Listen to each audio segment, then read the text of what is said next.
In the 16th century, Central Europe stood on the brink of a transformation that would overturn the very foundations of its religious and political order. In the city of Wittenberg, a German monk named Martin Luther affixed his 95 Theses to the door of the cathedral in 1517 CE, a text that condemned financial corruption within the church and denounced the sale of indulgences. This act marked the beginning of a movement known as the Protestant Reformation, which rapidly spread across Germany and Europe, dividing the continent into two opposing camps. In the north, Protestant states emerged under the protection of local princes. In the south, territories remained loyal to the Catholic Church and the Habsburg dynasty. In the decades that followed, religious and political conflicts intensified simultaneously. The Habsburg emperors, as defenders of ecclesiastical authority and religious unity, stood in opposition to German princes and dukes who increasingly demanded political and confessional autonomy. Temporary alliances, fragile treaties, and growing regional tensions gradually set the stage for the outbreak of a major war. In 1618 CE, the spark of war was ignited in Bohemia, modern-day Czechia. The emperor sought to reinforce Catholic dominance in predominantly Protestant territories. His representatives were sent to Prague Castle for negotiations. However, the talks devolved into confrontation, and in an event later known as the Defenestration of Prague, two imperial officials were thrown from a castle window. Though both survived, the incident became the unmistakable signal for the outbreak of the 30 Years' War, a conflict driven by both religious and political forces. In the aftermath of this uprising, imperial armies marched into Bohemia to suppress the revolt, and at the Battle of White Mountain, they decisively defeated the Protestant forces. Bohemia's defeat marked the beginning of a period of Habsburg military dominance over Central Europe. Yet resistance did not fade. Instead, the conflict spread beyond its local origins, drawing ever wider regions into the war. The first foreign power to intervene in support of the Protestants was Denmark. King Christian IV, backed financially by England and the Dutch Republic, entered northern Germany.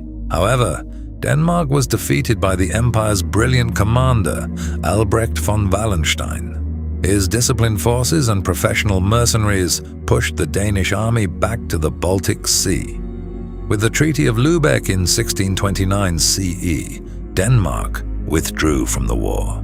At this stage, imperial power stood at its peak, and the Protestant territories had lost their position. In 1630 CE, Sweden entered the war. Its king, Gustavus Adolphus, was one of the most innovative commanders of the early modern era.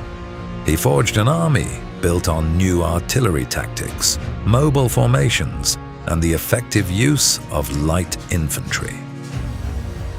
At Breitenfeld and Lützen, Gustavus Adolphus shattered the imperial armies and shifted the balance of power.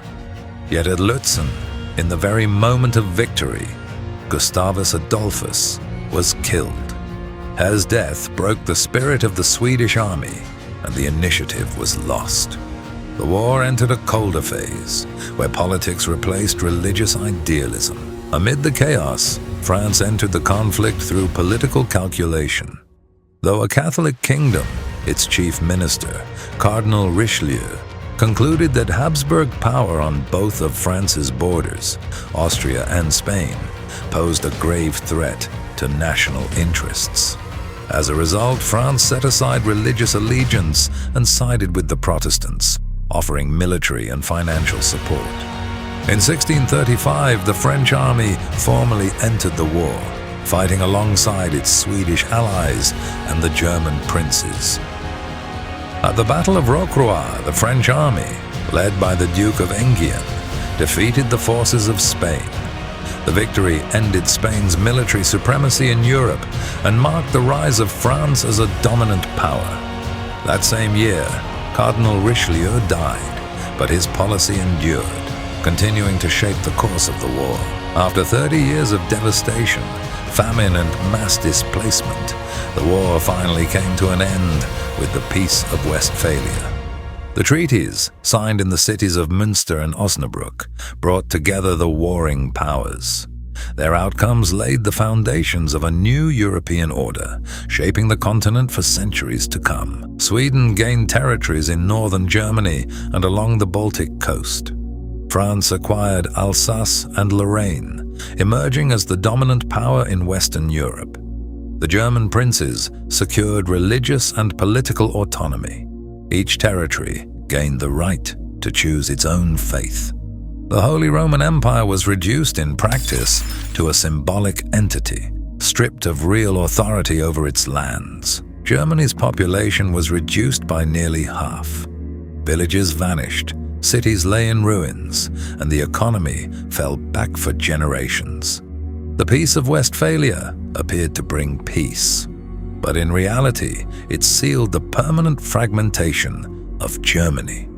From the ashes of the war emerged a war-weary, divided land, the stage for centuries of struggle in search of true unity.